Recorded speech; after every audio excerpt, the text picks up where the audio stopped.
C'est tout pour On a fait. l'effectif lyonnais. Très bien. Et on va pouvoir passer du coup, Adri, du côté de la saison prochaine, putain du moins, Ça. ou plutôt, pardon, de la saison qui arrive. Oui, j'ai dit, on va couper, j'ai dit le mot putain sans faire exprès. T'as vu? On va couper ça. Et t'as vu ça?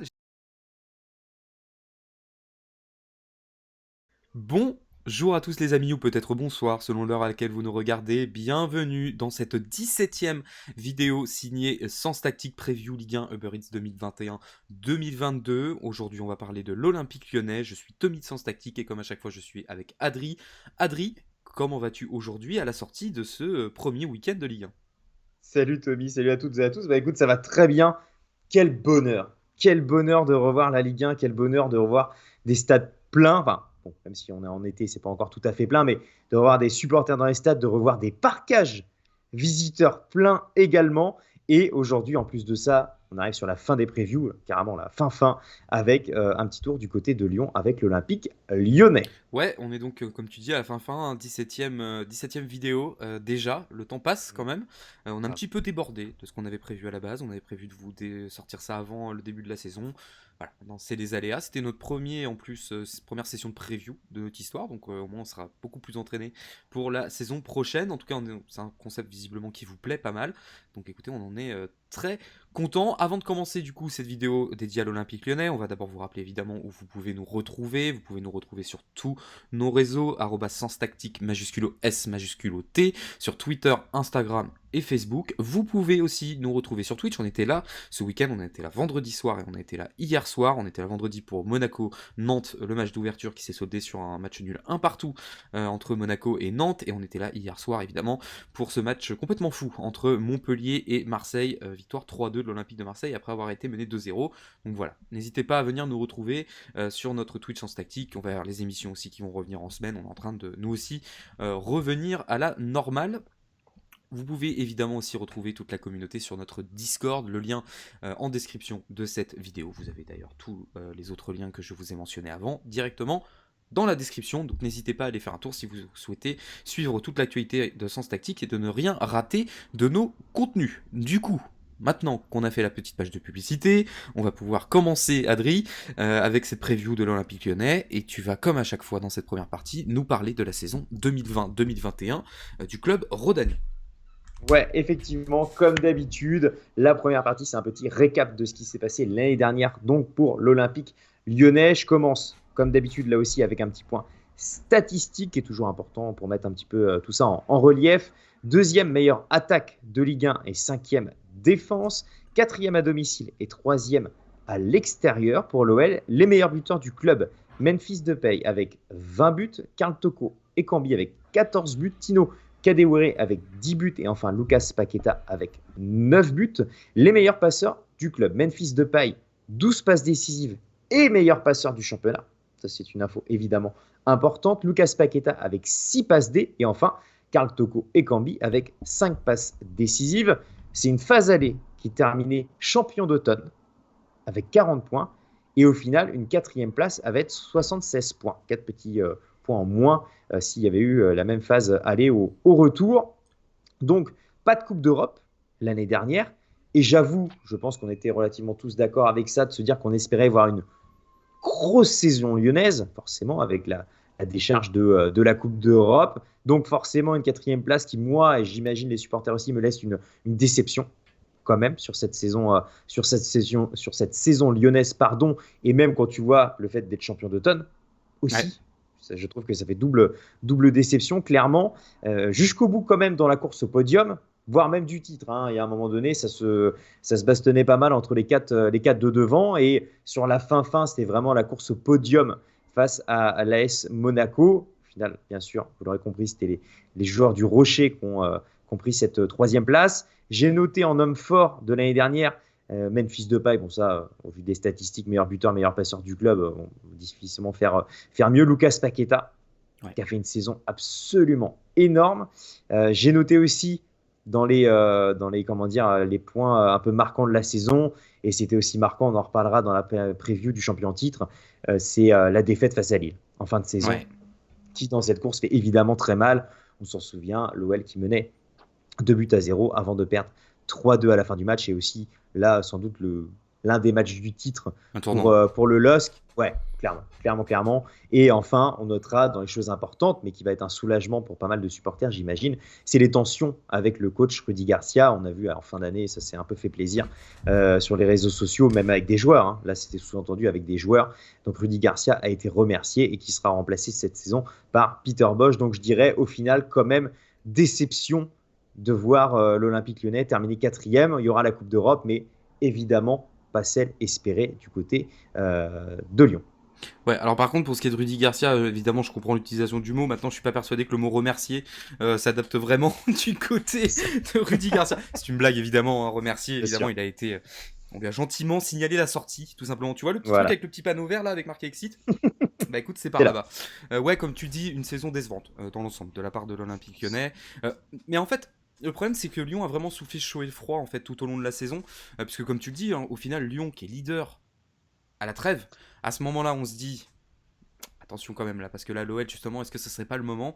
Et puis il y a cette deuxième partie de saison où au final, au niveau comptable, c'est pas si mauvais en comparaison de la première partie de saison. Le problème, c'est que t'as perdu des matchs clés.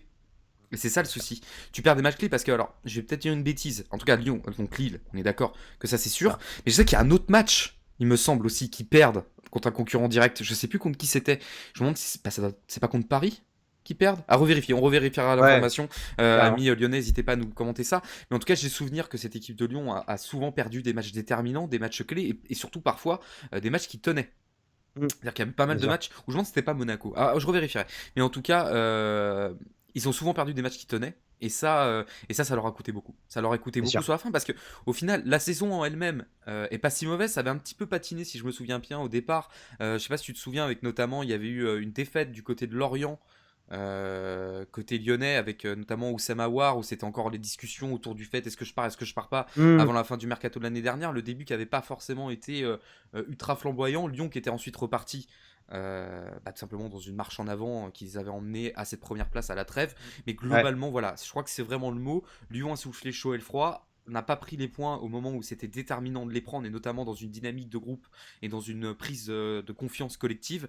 Et malheureusement, à la fin, ça c'est un petit peu craquelé et tu échoues en fait, parce que finalement, Lyon échoue à une place en fait de cette Ligue des champions qui cherchaient. Tu vois ce que je veux dire? Bien sûr. Et ça, c'est vrai que ça rend cette saison lyonnaise décevante parce qu'on attendait quand même plus les Lyonnais jouer dans les 3 premières places que venir échouer au pied du podium, tout simplement. C'est ça. Et en facteur important qu'on n'a pas signalé quand même sur la saison dernière, en fait, c'est un peu le début quand même de cette saison dernière, donc je pense qu'il est important de le notifier. Et je suis convaincu qu'il y a un vrai impact sur cette fin de saison, c'est le Final 8. Oui, d'accord. Parce que c'est vrai qu'on en parle très peu, là, tu vois, on n'en a pas parlé dans cette saison d'avant, parce que c'est la fin de saison, même celle d'avant. Mais ça a un impact sur la préparation. Et on sait, c'est un truc qu'on répète beaucoup dans nos previews, les gros clubs aussi ont une préparation qui fait que tu es programmé pour durer. Et le fait de voir que tu as une phase retour un peu moins bonne que la phase aller est pour moi pas anodin. Quand tu sais l'impact qu'a eu le Final 8 sur la préparation, etc. Et Paris, c'en est aussi un bon exemple, pour le coup. On aura l'occasion évidemment d'en reparler juste après, un peu plus tard avec la preview du PSG. Mais il faut aussi notifier ça, évidemment, dans la saison dernière. C'est cette demi-finale du coup de Final 8 perdue face au Bayern. C'est ça, perdu face au Bayern qui s'est ensuite présenté face à Paris. Mais forcément, c'est obligatoire que c'est évidemment impacté la saison lyonnaise et notamment la fin où tu te rends compte qu'au final, il manque quelques points au final. Ouais, c'est exactement ça. Et en tout cas, saison lyonnaise décevante. Saison lyonnaise décevante globalement, surtout, comme tu le disais très justement, par rapport au fait de la non-participation, chose qu'on rappelle totalement exceptionnelle pour l'OL. Ça faisait combien de temps qu'ils étaient tout le temps qualifiés? Je crois qu'on était sur une série de quasi 20 ans, je crois, quelque chose comme ça, hein. On n'était pas loin de ça, hein.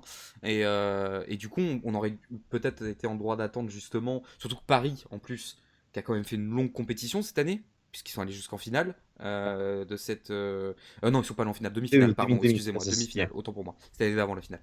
Demi-finale cette année. Donc ouais,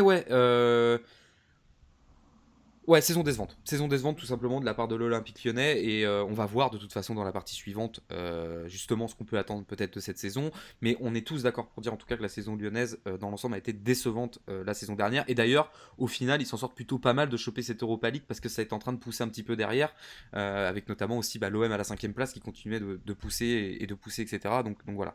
En tout cas, l'OL s'en est sorti. Du coup, Adri, on va pouvoir passer à la deuxième partie. Tu vas pouvoir nous parler de Carrément, l'effectif de carrément. cette équipe lyonnaise.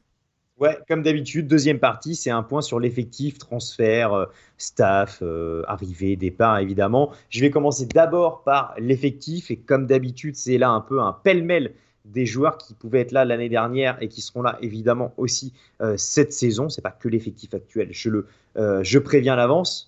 Rappel important avant de me lancer aussi, c'est au moment où on tourne la vidéo. Oui, bien Évidemment sûr. que ça a un impact et qu'on est encore très tôt dans le mois d'août et qu'il peut se passer encore plein de choses. Donc, quand on tourne la vidéo, c'est les noms qu'on a à l'heure actuelle. Donc, pêle-mêle, on va partir pour cet effectif lyonnais avec Lopez, Polersbeck, Diomandé, Deneyer, Marcello, Enrique, Léo Dubois, Malogusto, Da Silva, Cornet, Koné, Jean-Lucas, Awar, Paqueta, Jeffren, Adelaide, Mendes, Diop, Cacré, Guimaraes, Togo Ekambi, Dembélé, Kadewere, Slimani, Cherki, Pintor, etc., etc. Transfert staff, il est évidemment très important pour cette saison et ça fait partie des grosses curiosités qu'on va avoir. C'est l'arrivée de Peter Bosch à la place donc de Rudy Garcia. Ça n'a pas trop bougé au moment où on tourne la vidéo. Sinon, au niveau des arrivées transferts, il y en a un petit peu évidemment, mais pas énormément pour l'instant. On a l'arrivée de Enrique, qui est latéral gauche, qui arrive de Vasco de Gama. On a Da Silva qui arrive libre de Rennes. On a les retours de prêt, importants retours de prêt, de Dembélé et de Jeffrey Adelaide, notamment, évidemment il y en a d'autres. Il y avait le retour de prêt aussi de Jean-Lucas, mais ça fera partie des départs juste après. Et puis, évidemment, ça je l'ai noté, c'est le centre de formation. Évidemment que je pense que c'est aussi quelque chose qu'on avait mis en avant pour Rennes. Bon, l'excellence du centre de formation lyonnais, on devrait avoir l'opportunité de voir plein de petites pépites cette année du côté de Lyon, et notamment, on aura l'occasion d'en reparler un peu plus tard, évidemment Cherki qui aura peut-être un petit peu plus de temps de jeu cette année que sous Rudy Garcia. On sait qu'aussi Onana, c'est apparemment pas fait, ou en tout cas ça traîne, et bon, on ne sait pas trop sur quel pied danser. Je l'avais noté dans mes notes, mais à voir si ça se fait Onana, finalement le gardien de pour l'Ajax. Onana. Hein. Parce Tout que à je sais fait. qu'il y a un autre joueur, Onana, qui est en discussion avec différents clubs en À ce Lille, moment. je crois Voilà, qu'il est c'est arrivé à ça. Mais Lille. on parle bien du gardien Donc, de l'Ajax Amsterdam. Actuellement bien sûr. suspendu d'ailleurs. C'est ça. Et du côté des départs quand même carrément importants. Donc Andersen à Crystal Palace, ça faisait un moment qu'on ne l'avait pas vu, mais transféré du côté de l'Angleterre. Melvin Barr, latéral gauche justement du centre de formation, qui lui n'aura pas vraiment eu sa chance du côté de Lyon, qui est transféré du côté de l'OGC Il Nice. avait quand même eu un petit peu de temps de jeu la saison dernière, Un petit du peu. côté de Lyon. Un Un petit petit peu. peu. Mais on sait préférer Voilà. Cornet sur le côté gauche, et on sait que ça faisait pas mal parler évidemment du côté lyonnais. Je pense que le plus gros départ, c'est Memphis. Merci pour tout, mon grand. Hein. Merci vraiment pour tout en tant qu'amoureux de la Ligue 1. Et j'imagine tous les supporters lyonnais. Voilà, merci beaucoup pour tout ce que tu as fait, mais qui est donc parti libre du côté de Barcelone et qui aura la chance de jouer avec Lionel Messi. Ah, pardon.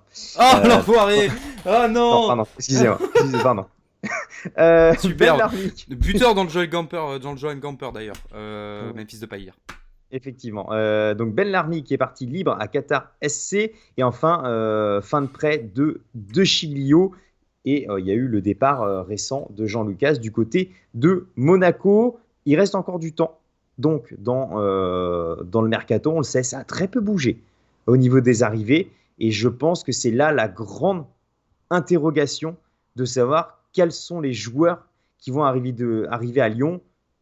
Est-ce qu'on a besoin de le rappeler quand même, Lyon mastodon de notre championnat, qui va arriver du côté de Lyon? Parce que là, autant vous dire que moi, j'espère voir du lourd. On sait qu'évidemment, le contexte financier est compliqué, mais j'attends de voir qui peut arriver du côté de Lyon. Et quand tu vois certains recrutements, notamment l'année dernière, moi, le premier qui vient en tête, c'est évidemment Paqueta, qui fait une saison absolument énorme l'année dernière. J'ai hâte de voir quels joueurs peuvent arriver du côté de l'OL.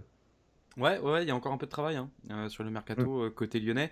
Maintenant, c'est vrai que au niveau de l'effectif, on en avait parlé notamment dans le live de ce week-end. La grande question, moi, que je me pose, même si je pense que j'ai déjà un peu déjà la réponse, comment tu vas remplacer Memphis? C'est ça, bien sûr. Parce que en fait, le problème, c'est que Memphis, déjà, quand il arrive de Manchester, c'est un sacré coup, déjà pour commencer. Deuxièmement, on s'attendait pas à ce qu'il reste aussi longtemps. Et aujourd'hui, sur le marché, t'as qui de l'équivalent de Memphis Depay qui soit accessible et qui puisse faire, tu vois, qui puisse remplacer Bien sûr. en termes de talent pur Memphis. Memphis, quand on disait que c'était une chance, faut comprendre ça, c'est qu'au-delà du fait d'avoir Memphis Depay en tant que joueur en Ligue 1, ce qui était déjà génial, c'est d'avoir un mec de ce calibre-là dans un de nos clubs de haut de tableau. Tu vois ce que je veux dire? Et ça, c'était très important. Et maintenant, le problème, c'est que, mine de rien, Memphis, l'année dernière, et pardon l'expression, il t'a sauvé le cul plus d'une fois, hein, la saison dernière, Memphis. Et cette année, il va falloir trouver des solutions. Et ça, c'est la grande inquiétude que je vais avoir pour l'effectif, parce que certes, on parle que d'un joueur, mais on parle pas de n'importe qui, parce que Memphis, ça fait pas. Tu sais, c'est peut-être bête comme étalonnage, mais on se pose souvent la question de se dire, quand t'as des bons joueurs dans d'autres clubs comme ça, est-ce qu'il aurait le niveau de jouer à Paris? Tu vois ce que je veux dire? Memphis Depay, c'est tu fermes les yeux, bien sûr. Tu vois ce que je veux dire? C'est bien sûr. Et il y en a pas beaucoup, mine de rien, des joueurs comme ça dans notre championnat. Et c'est vrai que ouais, ça faisait partie des têtes d'affiche et que je suis très curieux de voir, que ce soit par un remplacement direct en poste pour poste, en trouvant un mec qui a à peu près le même, on va dire le même talent, façon de parler, ou alors en diversifiant justement ta tactique, etc., en essayant de t'adapter à la situation et en trouvant peut-être en nombre des joueurs qui soient capables de faire un petit peu la cerise, parce que voilà, je sais pas, Memphis, il a tourné à combien de buts, tu disais, la saison dernière?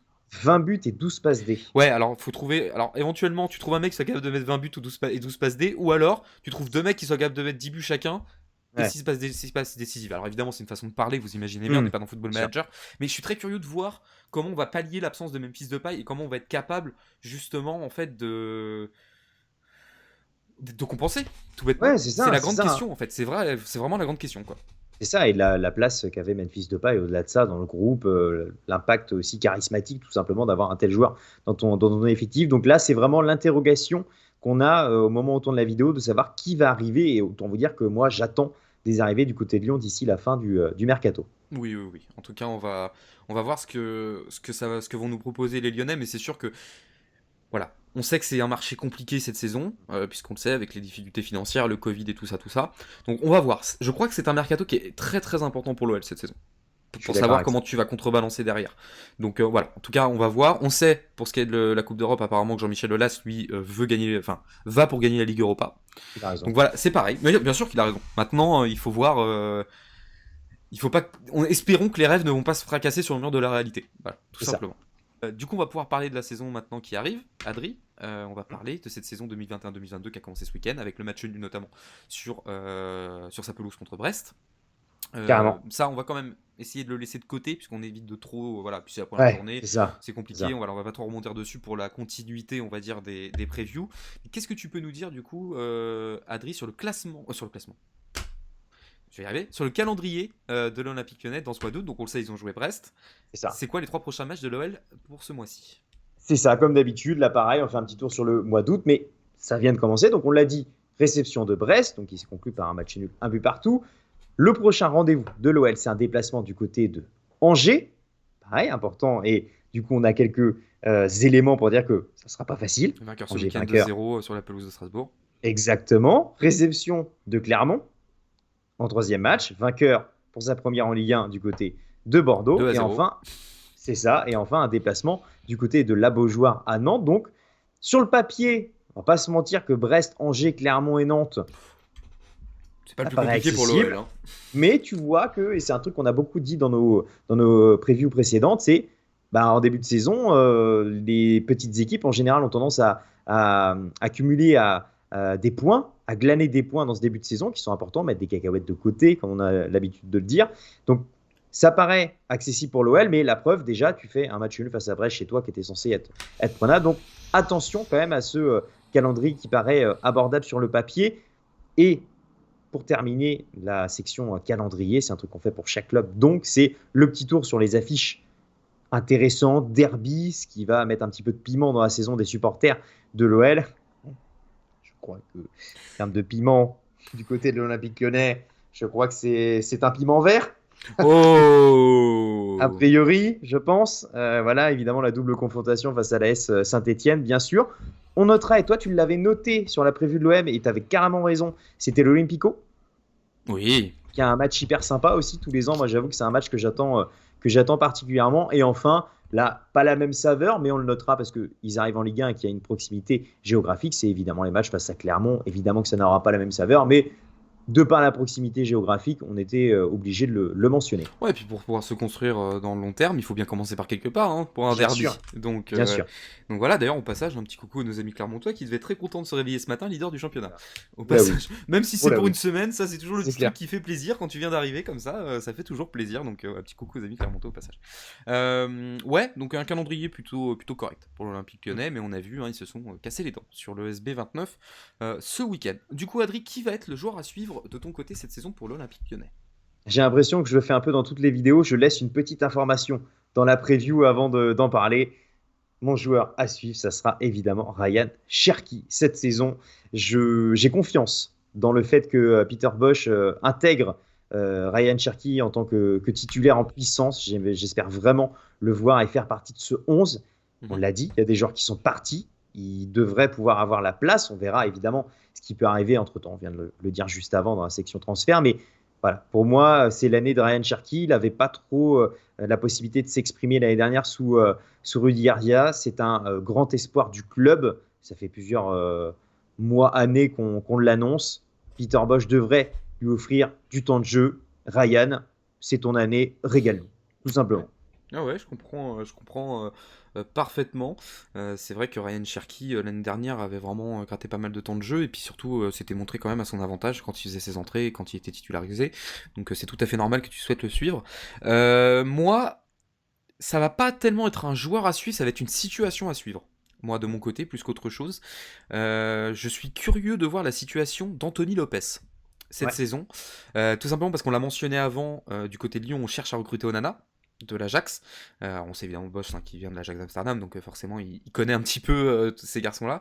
Mais c'est quand même la première fois, en tout cas moi de mon sentiment, alors peut-être que amis lyonnais, n'hésitez pas à nous dire en commentaire si je me trompe, mais j'ai l'impression que c'est la première fois qu'on parle d'une concurrence réelle pour Anthony Lopez depuis qu'il a pris vraiment sa place dans les cages lyonnaises.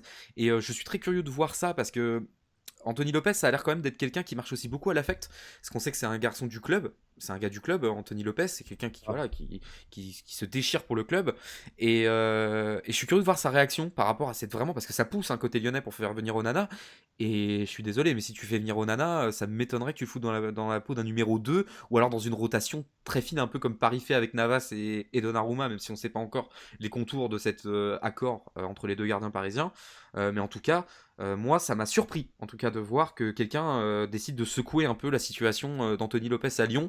Et ça, c'est quelque chose que je vais être très curieux de suivre cette saison. ouais, et au-delà de ça, je rajouterais même que si ça se faisait pas, parce qu'on a vu que là, c'était un petit Capote un peu, peu, ouais. voilà, ça capote un peu. Mais même au-delà de ça, si ça se fait pas, dans quel état d'esprit va Exactement. être Lopez pour la saison? Est-ce que ça va le piquer? Est-ce qu'il va nous reproposer l'énorme Lopez qu'on a pu voir? Ou est-ce que ça va complètement le faire plonger et on va avoir une nouvelle saison un peu compliquée? Donc ouais, très curieux de voir comment il va réagir. Si ça se fait, en fait, dans les deux cas, si ça se fait, comment il va réagir? Est-ce qu'il reste en doublure? Parce qu'a priori, ça devrait être une doublure, j'imagine. Comme tu as dit, un bis, quoi.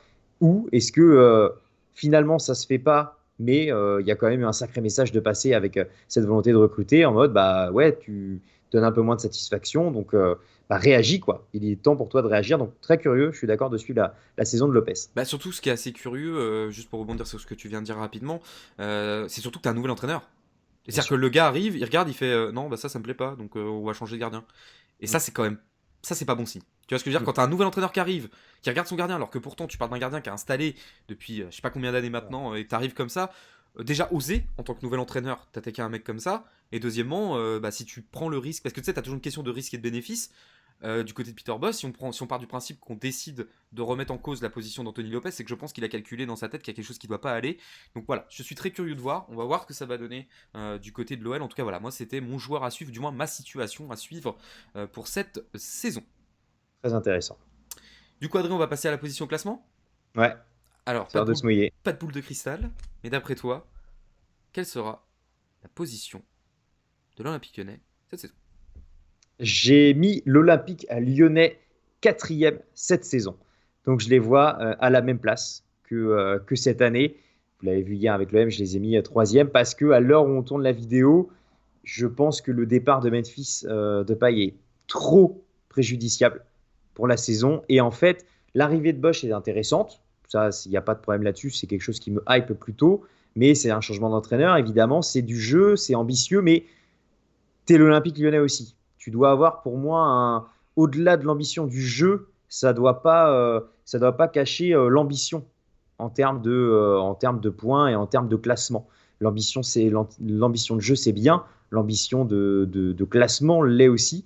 Et je pense que Lyon devrait ambitionner d'être plus haut. Et en fait, bah, on n'a pas toutes les informations en termes de recrutement. Encore une fois, il reste un bon petit mois avant la clôture. Et évidemment que des joueurs du calibre de Lyon qui pourraient arriver entre-temps pourraient évidemment faire changer d'avis par rapport à ce classement. Mais là, avec ce qu'on a, la perte de Depay et pas trop d'arrivées pour le moment, je vois l'Olympique lyonnais terminer quatrième.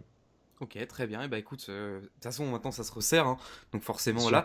Mais moi je suis d'accord avec toi. Je vais aussi Ok. mettre l'OL quatrième, sauf que moi, donc tu sais, je marche un peu par quatrième plus, quatrième moins. Hmm. Moi par contre, je suis plus dans un quatrième moins, Ok. côté OL. Parce que je Hmm. suis très inquiet du départ de Memphis. Je suis très inquiet de la manière dont. Parce que certes, en fait, c'est bien que Bosch arrive, hein. C'est très bien, hein, c'est Hmm. super, hein. Mais le problème, c'est que si, on va dire, déjà tu perds ton premier talent brut, en plus, on va pas se mentir que c'est quand même dommage de recruter un entraîneur néerlandais alors que ta star néerlandaise parte. Hmm. C'est C'est quand, clair. c'est quand même dommage parce que là tu rates une occasion quand même de créer un truc sympa avec Memphis. Mais c'est surtout ouais, c'est parce que Memphis a sauvé un tas de trucs l'année dernière. Et comme tu le dis, il y a beaucoup de talents chez les Lyonnais, mais beaucoup de jeunes talents. Hmm. Et c'est là Aussi, hein. aussi que le danger peut se situer. Il y a la situation de Lopez qui est pas toujours très claire non plus. Voilà, moi je mets l'OL quatrième, donc continuité Coupe d'Europe, Europa League. Par contre, je cacherai pas que j'ai quand même une inquiétude sur cette quatrième place pour l'OL. En tout cas, on verra bien. Mais oui, je te suis là-dessus en tout cas. Ouais, voilà. Et évidemment, petit rappel, pour tous les clubs européens, on sera évidemment derrière l'Olympique lyonnais en Coupe d'Europe, supporter des clubs français. Évidemment, et surtout, ça sera certainement à suivre avec nous, sauf si des fois les matchs conflict, on est obligé de choisir entre deux matchs des C'est fois, ça. mais on C'est gardera ça. forcément un œil sur les performances. Du coup, bah Adri, ça va être tout pour nous aujourd'hui, maintenant qu'on Ouais. a terminé cette 17e preview Ligue 1 avec l'Olympique lyonnais. Et demain, on va aller faire un tour sur un rocher, Voilà. pas plus grand qu'un rocher. C'est ça, le podium. Ça y est, on Voilà, y on est. rentre dans le podium. On va rentrer dans le podium avec du coup cette preview qui va arriver demain sur l'AS Monaco, les hommes de Kovac. Voilà, on va avoir pas mal de choses à dire. Merci les amis de nous avoir suivis. C'était Tommy et Adrien de Sens Tactique comme à chaque fois. On vous rappelle que vous pouvez retrouver tous les liens de nos réseaux sociaux dans la description de cette vidéo et vous pouvez aussi retrouver toutes nos vidéos précédentes. On vous invite à commenter si vous êtes d'accord, si vous n'êtes pas d'accord. Tant que c'est fait avec bienveillance, en tout cas, nous, ça nous fait toujours plaisir. Merci de vos retours. Ils sont toujours plus sympathiques au fil des jours et des semaines. Merci à tous. C'était Tommy Adric Sans Tactique. On vous souhaite une bonne journée et à demain pour les vidéos de l'AS Monaco. Salut. Salut à tous.